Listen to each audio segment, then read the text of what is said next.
Hello friends, दिया और मम्मा की रसोई में आप सभी का एक बार फिर से स्वागत है। आज हम बनाएंगे सात्विक रोटी। आप अब पूछेंगे कि सात्विक रोटी और सादा रोटी में क्या अंतर है। तो जो साधारण रोटी होती है वो 100% आटे की बनी होती है, और जो सात्विक रोटी होती है वो 50% आटा और 50% वेजिटेबल की बनी होती है। वेजिटेबल में आप चुकंदर, पालक, गाजर, मेथी या घिया ले सकते हैं। और इसको जो साधारण रोटी होती है उसे पचाने में अगर 18 घंटे लगते हैं, तो सात्विक रोटी को उसका हाफ यानी 9 घंटे ही लगते हैं पचाने के लिए। तो ये बहुत ही हेल्दी होती है बनाना। और गर्मियों में आप तोरई की, घिया की, परमल की, धनिया की और चौलाई की रोटियां बना सकते हैं। वहीं सर्दियों में आप गाजर की, मेथी की, चुकंदर की और बथुआ की रोटियां बना सकते हैं। जहाँ आप एक रोटी खाते हैं तो उसके साथ 2 कटोरी अगर आप सब्जी खाते हैं तो वो फायदेमंद है। अगर आप दो रोटी खाते हैं तो 4 कटोरी सब्जी खाइएगा। इससे ये डाइजेस्ट होने में बहुत ईजी होता है। तो चलिए देखते हैं साधा जो सात्विक रोटी है इसे बनाने के लिए हमें क्या क्या चाहिए। तो आज मैं बना रही हूँ 3 तरह की रोटी। एक चुकंदर से, दूसरी लौकी से और तीसरी कद्दू यानी सीताफल से। तो ये तीनों ही रोटियां बहुत ही ज़्यादा फायदेमंद और बहुत ही सॉफ्ट और टेस्टी बनकर तैयार होती हैं। तो इसे बनाने के लिए सबसे पहले हम लेंगे एक परात और सबसे पहले हम लगाएंगे लौकी का आटा।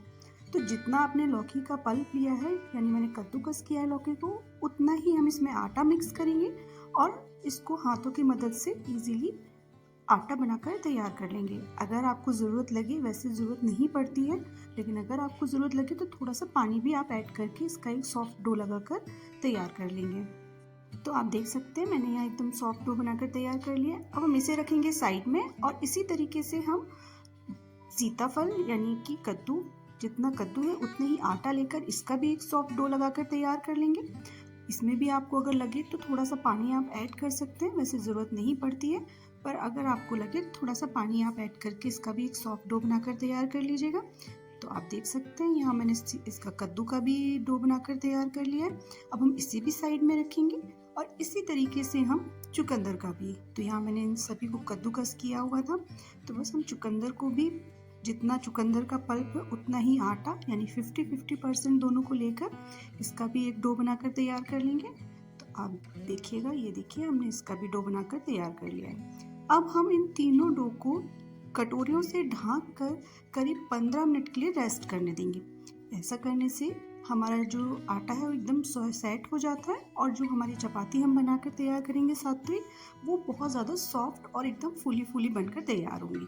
तो ये देखिए हमारे आटे को रेस्ट करते हुए 15 मिनट हो गए हैं और ये एकदम सॉफ्ट हो गया है। और अब हम इसके पेड़े बनाकर तैयार कर लेंगे। तो यहाँ मैं 2 पेड़े बना रही हूँ चुकंदर के आटे के, 2 पेड़े बनाऊंगी मैं कद्दू के आटे के, इस ऐसे ही 2 पेड़े मैं बना रही हूँ लौकी के आटे के। और हाँ, मैंने यहाँ ये नॉर्मल आटा यूज़ नहीं किया है, मैंने ज्वार का आटा यूज़ किया है। अगर आपके पास है तो अच्छी बात है, अगर नहीं है तो आप नॉर्मल गेहूं का आटा यूज़ कर सकते हैं। तो ये देखिए अब हम बस नॉर्मल जैसे रोटी बनाते हैं वैसे चपाती बेल कर तैयार कर लेंगे।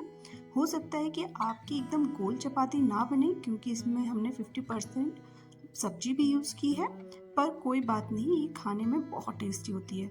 तो ये देखिए हम इस तरीके से अपनी सभी चपातियाँ बनाकर तैयार कर लेंगे।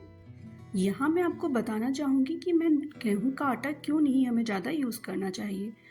पहले हम जब गेहूं खाते थे तो हमारा बहुत ज़्यादा वर्कआउट होता था, हम घर के सारे काम करते थे, बाकी जो जेंट्स होते थे वो बाहर का मेहनती काम करते थे। इससे हमारे जो खाना होता था वो इजीली डाइजेस्ट हो जाता था। लेकिन आज के टाइम पर हमें ज़्यादा काम बैठने का होता है, तो खाने को डाइजेस्ट होने में बहुत ज़्यादा टाइम लगता है। तो और जब ये खाना पेट में रहता है तो वो सड़न पैदा करता है और उससे कई बीमारियां होती हैं। तो इससे बचने के लिए हम यहाँ पे गेहूं के आटे का कम यूज़ करेंगे, क्योंकि गेहूं को डाइजेस्ट करने में बॉडी को बहुत ज़्यादा मेहनत लगती है। वहीं पे अगर हम ज्वार या दूसरे किसी आटे का यूज़ करेंगे तो वो कम मेहनत से हमारा डाइजेस्ट हो जाता है। तो इसीलिए हम यहाँ पे वेजिटेबल भी ऐड कर रहे हैं। जब आप किसी भी आटे में वेजिटेबल को ऐड कर देते हैं तो वो रोटी एकदम हल्की हो जाती है। और यहाँ हम हाफ आटा और हाफ वेजिटेबल यूज़ कर रहे हैं, तो ये बहुत ही ज़्यादा हेल्दी बन जाती है और बॉडी के लिए भी इजीली डाइजेस्ट करने में होती है। तो इसीलिए हम आज ये रोटी बनाकर तैयार कर रहे हैं। तो आप इस रेसिपी को पूरा देखिएगा और आपको ये रेसिपी कैसी लग रही है ये मुझे कमेंट में ज़रूर बताइएगा। तो इसी तरीके से हम चुकंदर की रोटी भी बनाकर तैयार कर लेंगे और कद्दू की भी रोटी बनाकर तैयार कर लेंगे।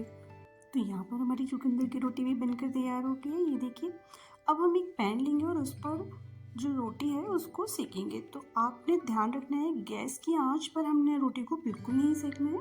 किसी कपड़े से इस तरीके से दबा दबा कर हम अपनी सभी चपातियों को सेक लेंगे।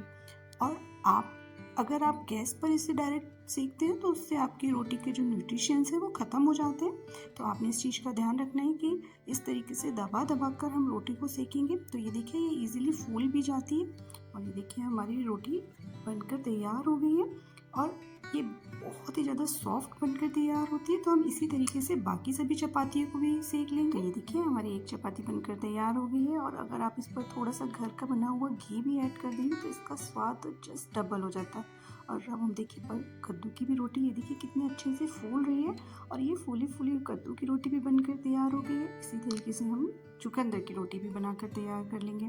तो ये देखिए हमारी सभी रोटियां बनकर तैयार हो गई हैं और अब हम करेंगे इसकी प्लेटिंग। तो आप देख सकते हैं हमारी सभी चपातियाँ बनकर पूरी तरीके से तैयार हो गई हैं और ये खाने में बहुत टेस्टी होती हैं और साथ ही साथ हाफ वेजिटेबल ऐड होने की वजह से इनको डाइजेस्ट करना भी इजी होता है। तो अगर आप एक रोटी खाते हैं तो उसमें आपने आधे रोटी के अकॉर्डिंग ये आटा आपके पेट में जाएगा और अगर आप 2 रोटी खाते हैं तो 1 रोटी के अकॉर्डिंग ही पेट में जाएगा आटा। लेकिन इसका मतलब ये नहीं है कि आप 2 की जगह 4 रोटियाँ खाएँ। आप अगर 2 रोटी खाते हैं तो 2 ही रोटियाँ खाएँ और 1 के बराबर आटा आपकी बॉडी में जाएगा। तो आपके लिए ये बहुत ही ज़्यादा हेल्दी होती है। चाहे आप बड़ा हो चाहे छोटा, सभी लोग ये रोटियां खा सकते हैं और ये खाने में बहुत टेस्टी होती है, बहुत ज़्यादा सॉफ्ट भी होती है। तो एक बार इस रेसिपी को आप ज़रूर ट्राई कीजिएगा और आपको मेरी रेसिपी कैसी लगी ये कमेंट में मुझे बताना बिल्कुल ना भूलिएगा। Thank you.